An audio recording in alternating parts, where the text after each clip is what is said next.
Good evening and welcome to Mining the Riches of the Parsha. Tonight is Thursday night, May 6th, 2021. Tonight's shir is dedicated in observance of the yahrzeit of Herschel Stern, which will be this Shabbos, the 26th of Iyar, Shmuel Tzvi ben Yechiel Stern. Herschel Stern was a wonderful person, a longtime member of Adath, someone who loved Torah, loved studying Torah, loved sharing Torah, teaching Torah, and I hope that our words tonight will be a fitting tribute to Herschel. And I want to thank Claire Stern, Sharon and Nissan Friedman, Faye and Mayor Stern for sponsoring tonight's shir. Also, just to wish a mazel tov on a baby boy, the first boy born in the family since Herschel's passing. So may Herschel's neshama have an aliyah, and mazel tov to the family. There is a crucial subject that is not in the Book of Ruth, but it's made to appear as if it is in the Book of Ruth. So we need to understand, number one, what the subject is. Number two, why it is not in the Book of Ruth. And number three, why is it made to appear as if it is in the Book of Ruth? And I'm referring to the mitzvah of Yibum. Now this is a mitzvah. It's usually translated as levirate marriage. Levir is Latin for brother-in-law. And the Torah says as follows in the Parsha of Kiseitze, later on in the Torah. The Torah says as follows: Ki yeshvu achim yachtov, when there will be brothers who are alive at the same time, so there's multiple brothers, and one of the brothers is married, umeis achad mehem, and one of the brothers who is married passes away, uben ein lo, and this brother that died did not leave any children in the world, then there is a special rule concerning his widow. Lo sia eshes hameis hachutza lishzar, the widow, the wife of this man that died, is not allowed to simply go ahead and marry whoever she wants, even though she's no longer married and she is a widow. Rather, Yavama yavo eleha ulakacha lo liisha v'yibma. Rather, if, assuming that she wants to do this, and her husband's brother, her brother-in-law wants to do this, there is a mitzvah for them to marry, for the brother to take over the marriage in place of his brother that passed away. Again, it assumes that both of them want to do this. It is never enforced. We never coerce or require someone to marry somebody else. But if they would want to, and if there's more than one brother, the oldest brother has the first opportunity. He doesn't want to go to the next brother, etc. Then the Torah says, V'haya ha'bechor asher telei, and if this happens, that they marry each other, then the firstborn child of their union, if they should have a child, Yakum al shem achiv hames. Now literally that means that child should be established for the name of the brother that passed away. Those words are somewhat ambiguous, and we're going to have to see what they mean, but here's a hint. They do not mean what it sounds like they mean. All right? So there's something that's going to happen with this child. And then the Torah says as follows: V'im lo yachpotz ha'ish lakachas isivimto, and if the brother-in-law, meaning the brother of the man that passed away, does not want to take his place and carry on the marriage of his brother to be married to his sister-in-law, even though she wants that, but he does not want to, then what the widow does is a ceremony called chalitza. And chalitza means she goes to the Bet Din, the Jewish court, And she says, Me'ein yivami lahakim la'achiv shem b'Yisrael. My brother-in-law refuses to fulfill the mitzvah of yibum, of levirate marriage. V'kara lo ziknei iro v'dibrei alav. And they call him to come to the court. And he says, no, I don't want to do this. Then, v'nigsha yivimto elav, the widow comes close to him. And there's the following ceremony where she removes a shoe that he is wearing. It's like a sign of rebuke or put down. She removes a shoe that he is wearing, and then v'yarka b'fanav, she spits in front of him. Again, a sign of demeaning him. V'ansa v'amra, and everyone answers and says, Kacha yeyasa le'ish asher lo yibaneb es beis achiv. This is what happens to a man who is not willing to fulfill the mitzvah of yibum when the widow would want this to happen. So this is a ceremony that is parallel to a get, to a divorce ceremony. In other words, it will sever the relationship between the two of them, and then she is free to marry whoever she wants. The same ceremony takes place if she does not want this relationship. They go through this ceremony. And practically speaking, you should know, today, and for the last several thousand years, we actually require each couple in this circumstance to go through the ceremony of chalitza. We do not allow this mitzvah of yibum to take place. That's a complicated subject. We'll come back to that another time.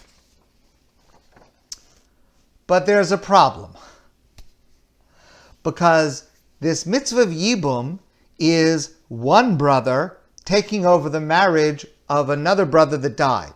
In other words, it's a brother who's going to be married to his sister-in-law. I should say his former sister-in-law, because his brother passed away.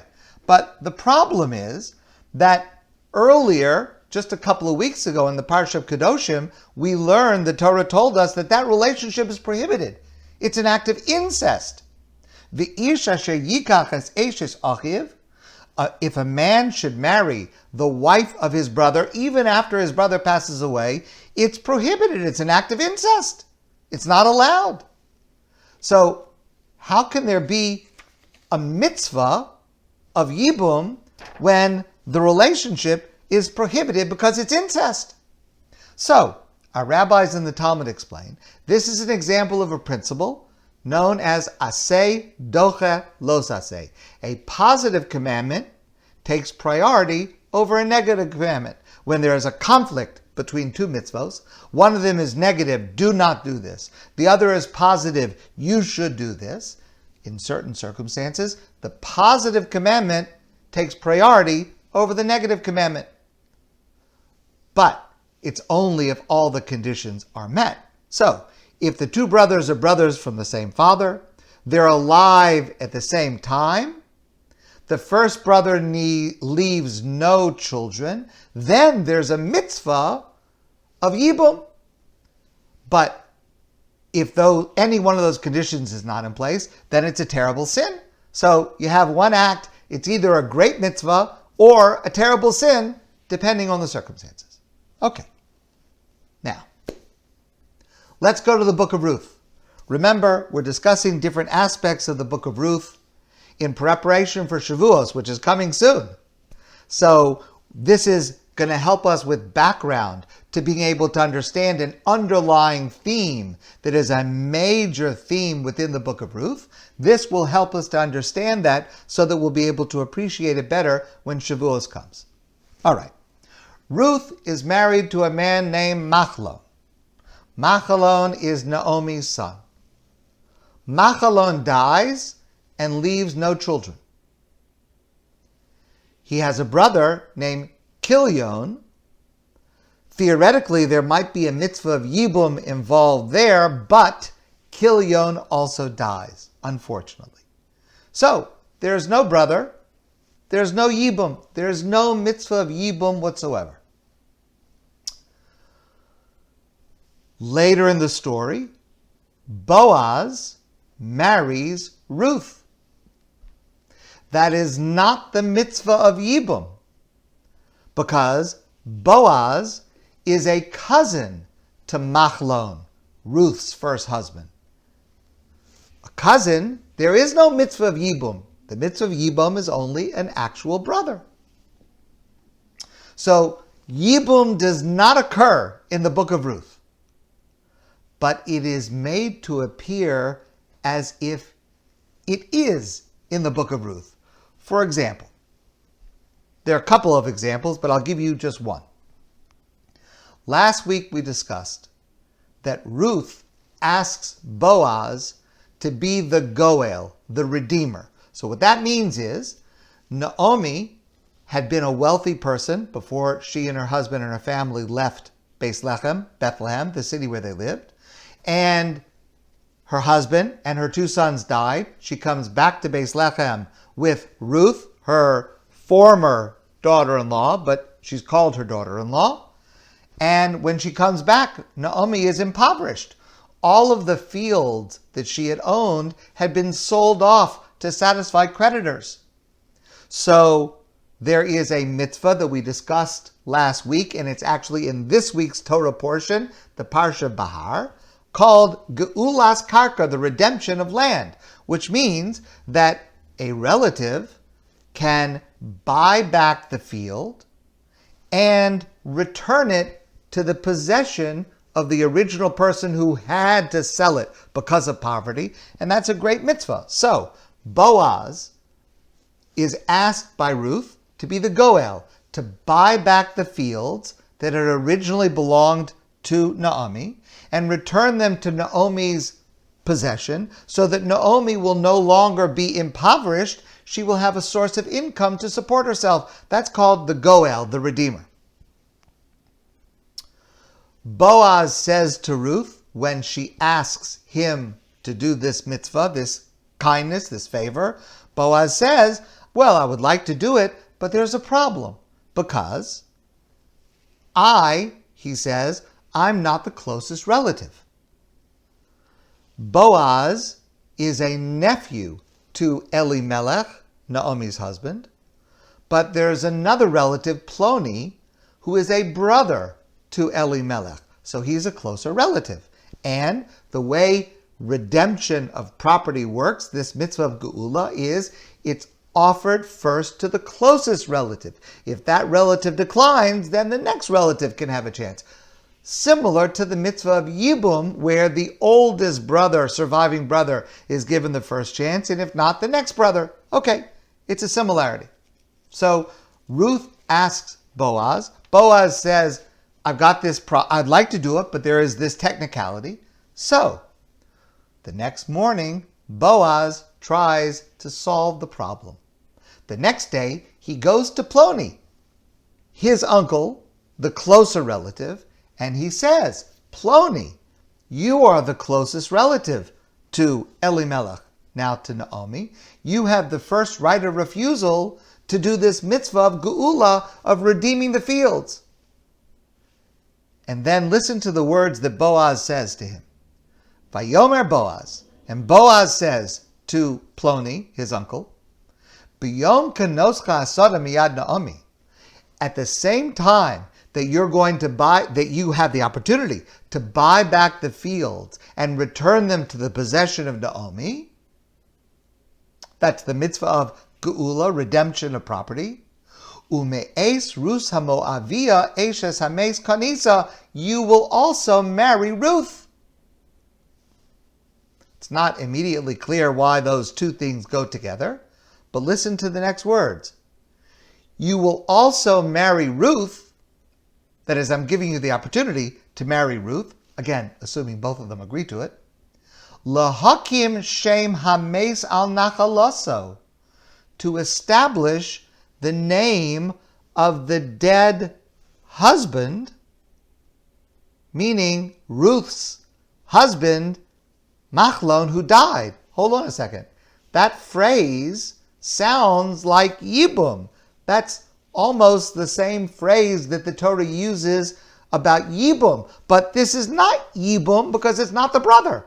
So, since Ploni is just a relative and Boaz is just a relative, neither of them are Ruth's brother-in-law, why is this phrase here that sounds like the same phrase used for the mitzvah of yibum, which it's not?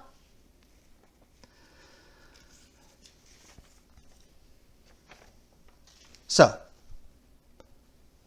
let me share with you the following commentary that will help to understand this problem. The Ramban, Nachmanides, in his commentary to the Torah in the Book of Bereshis, gives us two reasons for this mitzvah of yibum, this levirate marriage, that a brother-in-law should take over the marriage of his dead brother. Sounds like a very strange kind of a thing, but the Ramban gives two reasons. The first is based on Kabbalah, Jewish mysticism, and it goes like this. The neshama, the soul of the first husband who died, is reborn, the soul is reborn into the baby that comes from the union of the widow and her brother-in-law, the yavam. And that's the meaning of that phrase, lahakim shem hames, to establish the name of the brother that passed away. It does not mean give the baby that will be born to this couple the name of the brother that passed away. That's what it sounds like. That's like the obvious understanding, to establish the name of the dead brother, meaning if there's a baby that's born, you give that baby the name of the brother that passed away. But that's not what it means, and there is no such requirement that a baby born to this new union should have the name of the brother that passed away. That is not correct. According to the Kabbalah, to Jewish mysticism, it's that the soul of the brother that passed away, which this brother died young, he died childless, he died with his mission in life unfulfilled. So, by his widow marrying his brother, the surviving brother, there's a spiritual way in which the soul of the brother that passed away, it transmigrates into the soul of the baby that will be born to this couple. And that's why it's a mitzvah to give this second chance for the soul to be able to come back to this world. Okay, that is a Kabbalistic understanding. I don't completely understand how that works. I'm not an expert in Kabbalah, Jewish mysticism, but that's what the Ramban says. The Ramban gives a second reason. And that is very different than the first. The Ramban says that the mitzvah of Yibum is meant to address a situation of a woman who is vulnerable and in need. There's a woman, she got married, she left her family's home because now she's married, and then, God forbid, her husband died, and there are no children. So she has no connection to her husband's family. It's not like there are children which connect her with the children's grandparents, her dead husband's parents, and she has lost or weakened the connection to her own family. So she may be able to care for herself. She may be able to support herself financially and emotionally, and that's fine. Yibum is not needed. That's absolutely fine. But it's possible that she may need help. She may need financial help. She may need emotional help.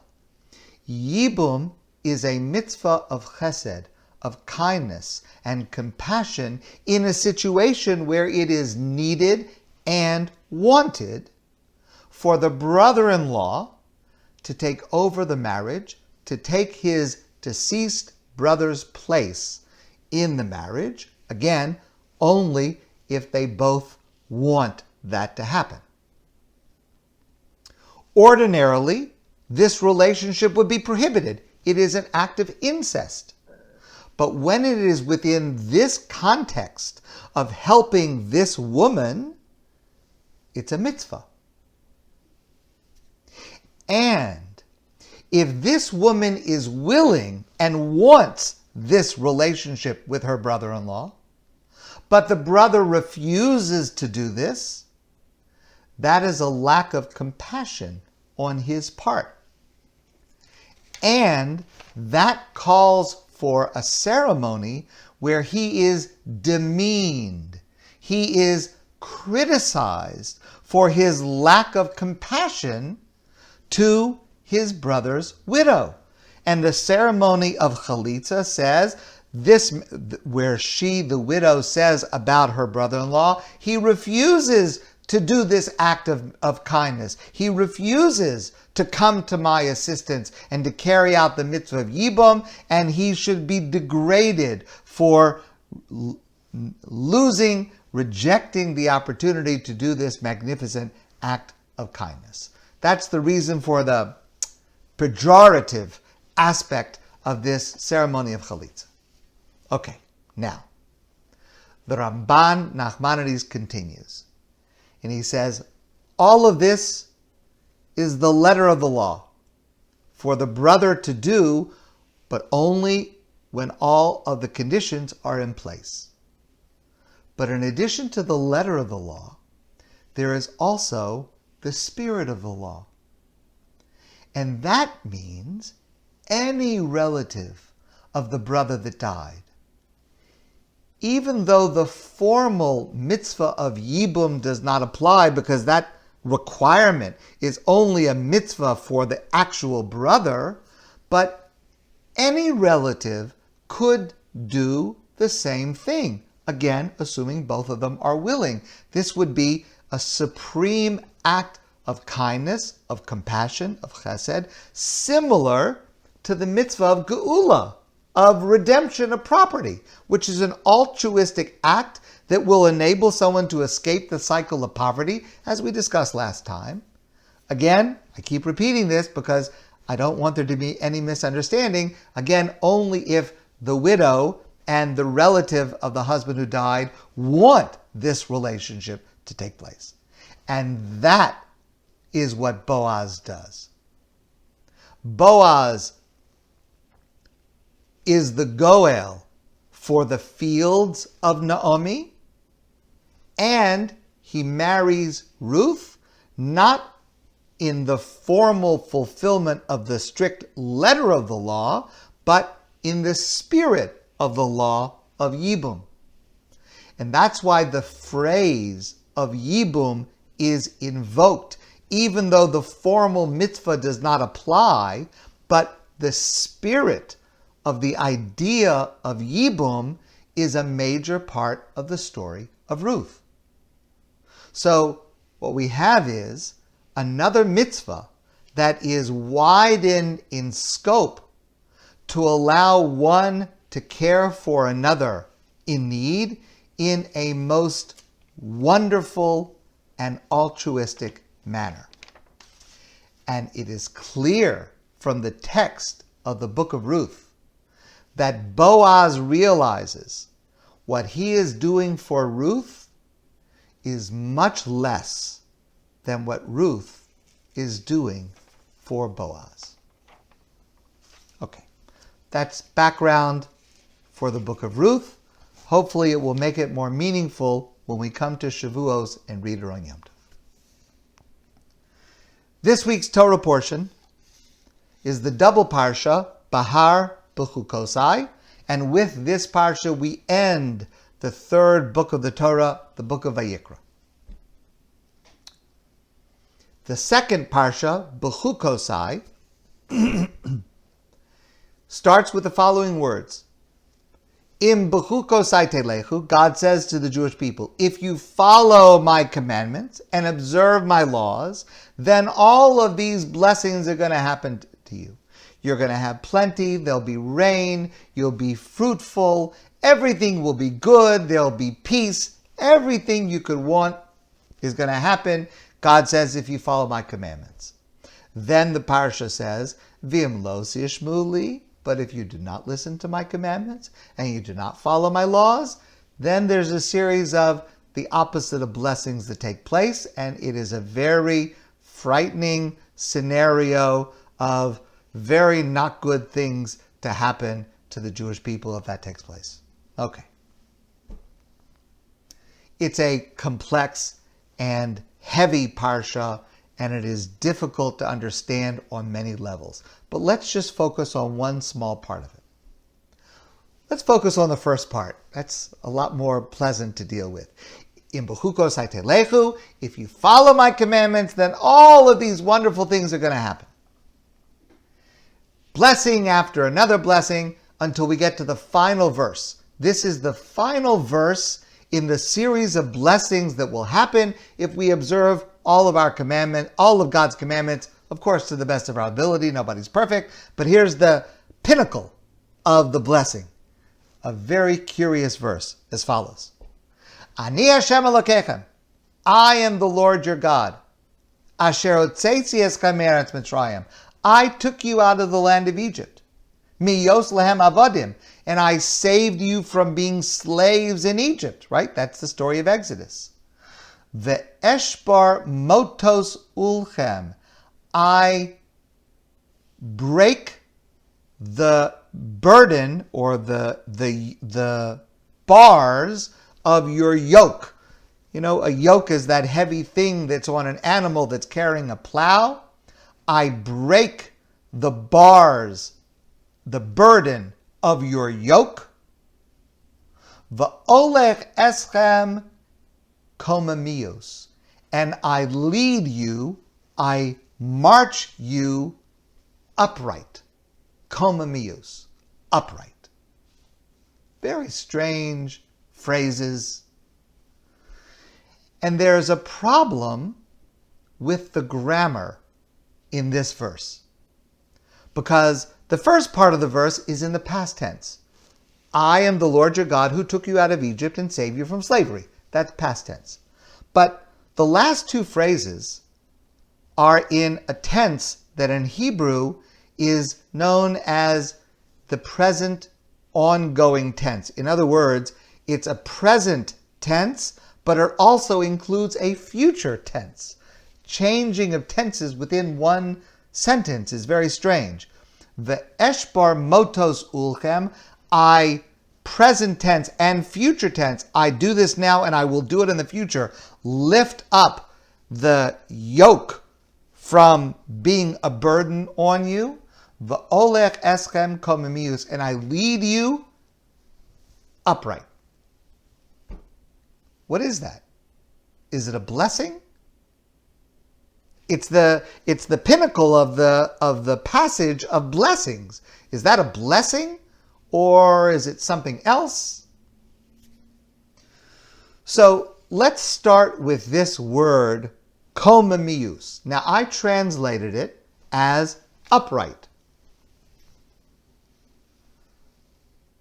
The Rashbam, one of the classic commentators to the Torah, says the two phrases are connected. God says, I will lift the yoke from you, and that will cause you to be upright. Meaning, you're bent over from the burden of the yoke that is bearing down on you. When God says, I will remove that weight from you, then as a result of that, you will be upright. One causes the other. What does that mean? So let me share with you very briefly 3 fascinating answers to this question. The first comes from the Rav Yosef Soloveitchik of blessed memory. I've shared this with some of you before in a completely different context, but the Rav used to tell the following story. When Rav Soloveitchik was a boy, he grew up in Warsaw. And he and his family lived in a poor neighborhood because they were poor and everyone around them was poor. And there was a certain small synagogue that he used to attend as a boy on Shabbos. And most of the people that attended this synagogue, like most of the people that lived in his neighborhood, were poor. And many of them worked as schleppers, as a porter, as a person who, today you have the delivery services, they bring it to your door, but in former times, you don't have a truck and a car and all those things. You want to deliver something, you carry it on your back. The Rav used to say, I always say that in Warsaw, I saw, as a boy, I saw sights that I never saw since. You would see a large piece of furniture that seemed to be walking down the street on its own. There was a Jewish porter, a schlepper, who was carrying the furniture on his back, but he was totally bent over from the weight of the burden that he was carrying. If you buy a piece of furniture, how do you think it gets to your house? There's some schlepper, a Jewish man who has the job to carry this gigantic weight, and he carries it on his back. So he's bent over. So the Rav said he would see it looked like a piece of furniture that's walking down the street with legs coming out of the bottom. You wouldn't even see the person because they were under the burden. I knew these Jews well, he says. I once spoke with one of them who was frail and short. He constantly carried heavy metal pieces, and I wondered where he got the physical strength to support this weight. His load had him bent over. On Shabbos, when the Sabbath came, I saw this same Jew, and I did not recognize him. He was wearing his kapata, his long Shabbos garment. It was tattered. There were patches. There were patches on the patches. And he was standing upright. I didn't recognize him. His face shined with the joy of Shabbos. I recognized in a tangible fashion that a person's Sabbath countenance is totally different than his weekday appearance. That is komemius, to stand upright. The yoke is lifted, the burden is lifted when Shabbos comes, and we stand upright on Shabbos. And that's available to us physically, like the porter, like the schlepper, or emotionally or spiritually. We go through the week and we are metaphorically bent over from our burdens, our worries, our concerns, our work. And then Shabbos comes, we stand upright. Komemius. And that's what God is promising to the Jewish people on a long-term basis. If we follow God's commands, we will have that spiritual energy, that dignity to stand upright. That is one way to understand how God lifts the yoke from us and allows us to stand upright. Okay. A second approach. This approach is shared by Rabbi Yitzchak Hutner, a great scholar of the previous generation. And it starts with the following passage in the Talmud. The Talmud asks the following question. Amar Rabbi Elazar, Adam Arishon, Adam, the first man, how tall was he? How tall was he? Presumably, the Talmud is asking not in a literal physical sense, but in a metaphoric spiritual sense. How tall was he? Amar Rabbi Elazar, Adam Arishon, min haaretz ad l'rakia. He was so tall that he reached from the earth to the sky. That's how tall he was. Presumably, metaphorically, he was a spiritual giant from the earth to the sky. V'kivin shesarach, but when Adam sinned, heniach HaKadosh Baruch Hu yadav alav, God placed his hand on Adam's head, metaphorically, umiato, and reduced his stature. Then there's another passage in another volume of the Talmud that says, when the Mashiach comes, in the Messianic era, quotes our verse, V'olech eschem komemius, the yoke will be removed and we will regain the stature of Adam before he sinned. We will be as tall as Adam was before he committed the sin. We will spiritually be as tall as from the ground to the sky. So, according to this explanation, this is a bracha, this is a blessing, that when the Messianic era comes, there will be a future elevation of humanity, of human dignity, of spiritual attainment that will happen to us with the coming of Mashiach, the Messianic era, with our yoke removed. We will be upright, full of stature, like Adam before the sin. Okay. Let me now share with you a third approach. And this is an approach that comes from Bailey Newman. And she references Mr. Rogers, the famous children's TV show host. I'm sure you've heard this. He said this many times. He often told the story about when he was a small boy and he would see something scary in the news, or some kind of disaster, or a tragedy. He would see something frightening or terrible. And his mother would say to him, "Look for the helpers. You will always find people who are helping." And he used to say this all the time. When something terrible happens, God forbid, look for the helpers. In other words, what his mother was encouraging him to do, and what he did for so many other people, is don't just look at the tragedy.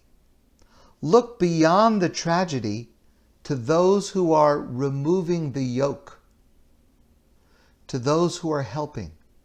Look to the nurses, the paramedics, the firefighters.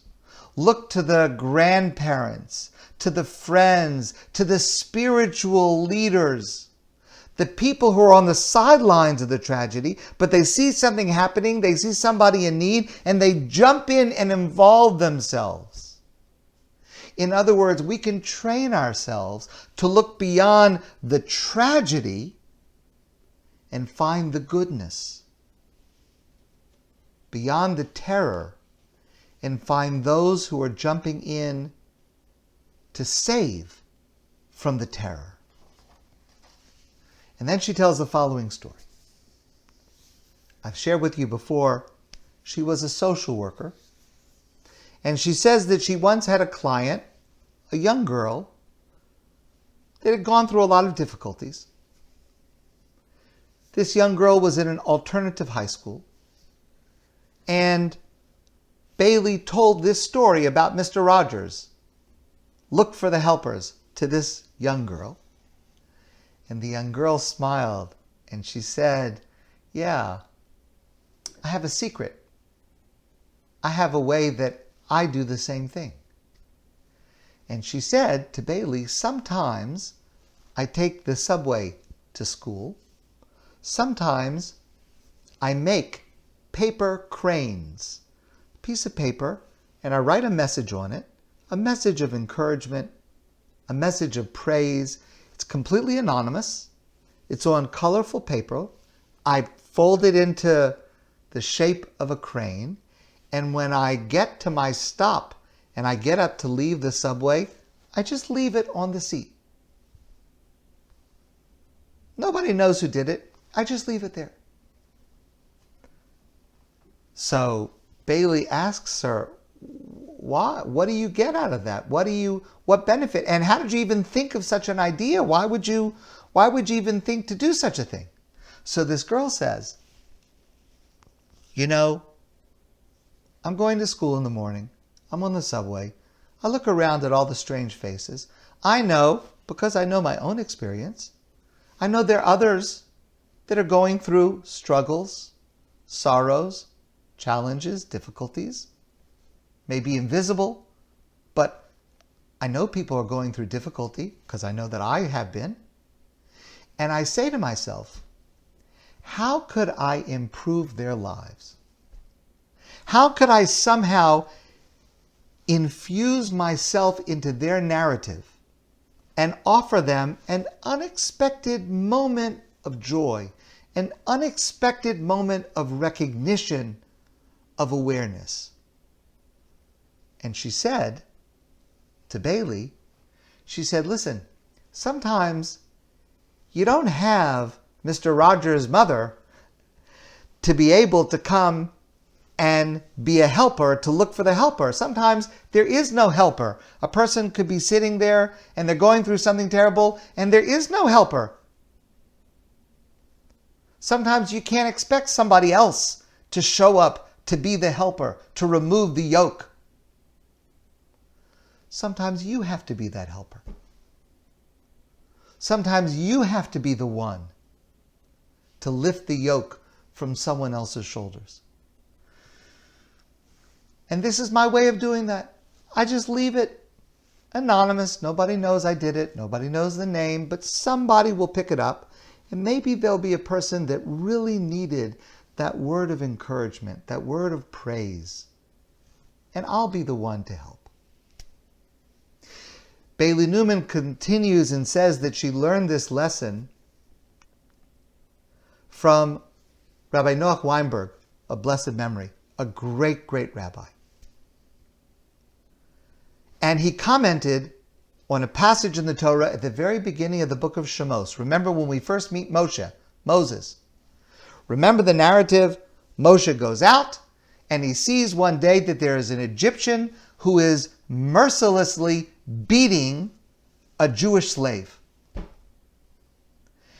And so Moshe intervenes to protect this Jewish slave from the beating that he's receiving, and he actually takes the life of this Egyptian aggressor. But listen to the words of the Torah. The Torah says, Vayifen ko v'ko, Moshe looks this way and that way, Vayar ki ein ish, and he sees that there's no one around, and then Moshe takes action to defend and protect this Jewish slave from being beaten. Now, you might read those words and say to yourself, Moshe was looking around to make sure he didn't get in trouble, right? Remember, the Egyptians are in charge. If he's going to do something to this Egyptian taskmaster, he could get in trouble. So he looks this way, he looks that way, he sees there's nobody to get him in trouble, and he takes action. Rav Noach Weinberg said, no, that's not what's happening here. That's not the right way to read this. He looked this way and he looked that way, invoking the words in Pirkei Avos. Pirkei Avos says, B'makom she'ein ish. If you're in a situation where there is no ish, there's no person to step up and be a helper in a time of need, yishtadol lios ish. You've got to be the helper. You've got to be the person. He looked this way and he looked that way because he was looking for the helpers. He was looking for the person that was going to come to the aid of this poor slave who was being beaten. But there was no helper. Moshe wasn't afraid of the authority of the taskmaster. He was looking for the helper. But there was no helper. So Moshe became the helper. Moshe became the person in a place where there were no people, there was no helper. He lifted the yoke from this man so that that man would be able to stand upright. Just like Moshe had been lifted out of the Nile River when he was a baby. He was saved by Paro's daughter because someone lifted him up. Moshe then was in a position later to lift up someone else. Just like God will break the yoke that is bearing us down, allowing us to stand upright, we need to emulate God. We have to break the yoke on others when there is no one else to help them so that they can stand upright. We need to recognize that there are people around every one of us right now that are lifting the yoke from us. People that are helping us. People that are sharing a kind word. People that are sharing an encouraging message. People that are sharing a message that is helping us, that is lifting us. We need to recognize the helpers who are around us. But we also need to commit now and going into the future that if we see someone who is bent over with a burden and there is no helper to come to their aid, that we need to be the helper. We need to lift the yoke so they can stand upright. These words, these two phrases, they're not just a bracha, they're not a blessing. They're a blessing and a challenge for us to emulate. That's how we're supposed to work. That's how we're supposed to act. When we see someone in trouble and there is no other helper, we have to be the helper. So we need to ask God to bless us. That when there is darkness, God forbid, when there is tragedy, God forbid, we should be able to see not only the tragedy, but also the helpers who come to aid. And we also have to have the strength that when there are no helpers, we have to be the helper. We have to be the one that assists someone else to be able to stand upright. We have to be the one to leave the paper crane to lift someone else's spirit so that they will be able to walk upright through the tragedy into healing. My friends, I want to wish you a great evening and a wonderful Shabbos. And I look forward to seeing all of you soon in person.